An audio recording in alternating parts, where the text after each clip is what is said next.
అందరికీ నమస్కారం. ఒక్క నిమిషంలో జీవితం ఏమీ మారదు, కానీ ఆ ఒక్క నిమిషం ఆలోచించి తీసుకున్న నిర్ణయం మాత్రం జీవితాన్నే మార్చేస్తుందని పెద్దలు చెబుతూ ఉంటారు.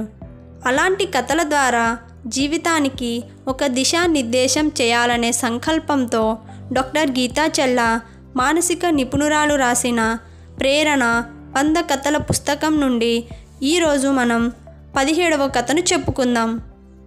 కథ పేరు గుర్రం గీశాడు, తోక మరిచాడు. ఇంకా మరి కథలోకి వెళ్ళిపోదామా?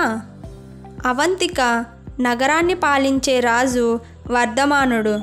ఆయన తన కూతురి వివాహం చేసే సమయంలో అందమైన గుర్రం చిత్రాన్ని ఎవరైతే గీస్తారో వారికి ఆయన తన ఒక్కగానొక్క కుమార్తెను, తన అర్ధ రాజ్యాన్ని ఇస్తానని స్వయంవరంలో ప్రకటిస్తాడు.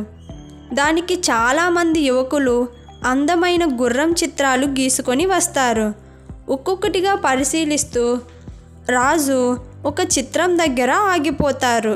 ఆ యువకుడిని గుర్రం గీసావు గాని తోక ఎక్కడ ఉంది అని అడుగుతాడు.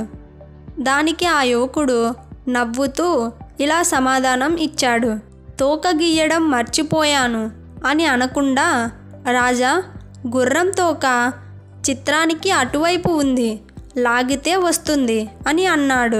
సమయస్ఫూర్తితో తెలివిగా సమాధానం ఇచ్చిన ఆ యువకుడికి తన కుమార్తెను ఇచ్చి వివాహం చేశాడు. ఈ కథలో సమయస్ఫూర్తిని తెలుసుకుందాం. ప్రపంచంలో అన్నీ తెలిసిన వాళ్ళెవ్వరూ ఉండరు, తప్పు చేయని వారు కూడా ఎవ్వరూ ఉండరు. కానీ ఉన్న తెలివిలో, తెలిసిన జ్ఞానంతో, సమయస్ఫూర్తితో, సందర్భానుకూలంగా మాట్లాడినప్పుడు ఎలాంటి సమస్యనైనా పరిస్థితినైనా ఎదుర్కోవచ్చు.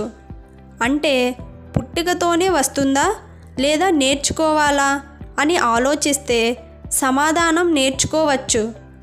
అందుకే క్లిష్టమైన సందర్భం ఎదురైనప్పుడు తొందరపడకుండా ఒక్క నిమిషం కొత్తగా ఏమైనా సమాధానం చెప్పగలరేమో ఆలోచించండి.